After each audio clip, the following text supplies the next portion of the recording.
Hey, Chris Sargent, City of Decatur here again for the fourth part in this short series about creating a parameter-driven report. All we have to add now is, you guessed it, an actual report.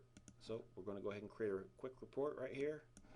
Make this kind of small, and all we really need for this is, normally you could have multiple items, but to keep it simple, we're going to add a state. So the first thing I'm going to do is I'm going to create my source for my report, and it is going to be query states. Then I'm going to add a text box on here, and I don't really care about the label because this is just for demo. And for this, we're going to go ahead and say our data in our field, selecting our text box, will be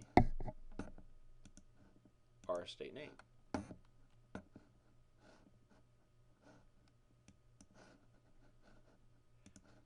Okay, everything looks good there, so we are going to save our report as report states, RPT, STATES. Only one piece remains is to add our code to our form. So we're going to go ahead and add our code to our form. I'm going to go in Design View, click on the BTN States button, click on Event, click in on Click, and then once you have clicked on this ellipsis here, your Choose Builder will open. We're going to select Code Builder, then click OK. Once that opens,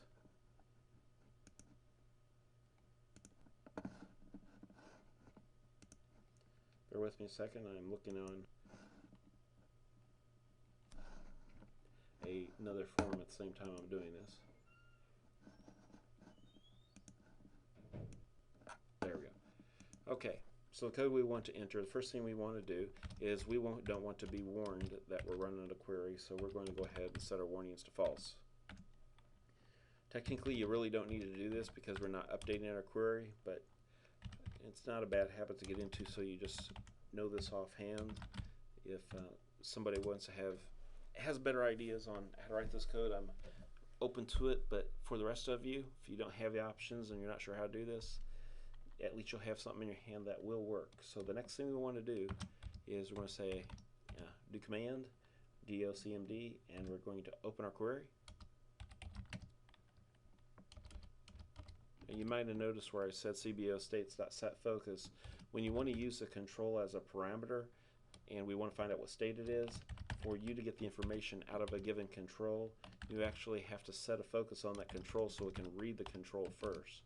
So whenever you want to read a control, don't forget CBO states.setFocus allows us to read the data in our combo box. So now we're going to go ahead and open our query, which is parameter driven based on that combo box.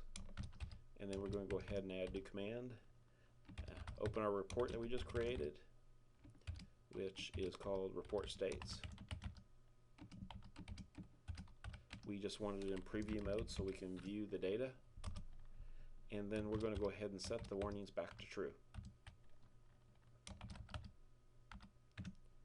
That way regular warnings throughout Microsoft Access will display. Otherwise you will have other errors that might happen in regular interactions through Microsoft Access that will not show up. So we're going to go ahead and save this, close this, but you notice we opened our query, so we have to add one more event.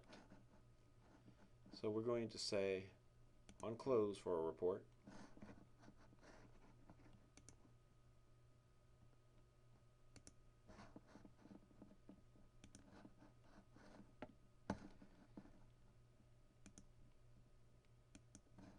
and we're going to select Code Builder just like before, and what we will enter here is do command dot close. We want to just select AC query, nothing specific about what AC query means, that's just the object you have to call, but the name of the query we want to call. And let's go ahead and test this out now. We're going to close a report, change it to our form view. Let's select a state, North Carolina, and see if we see North Carolina in our report. And there you have it. I'll talk to you soon.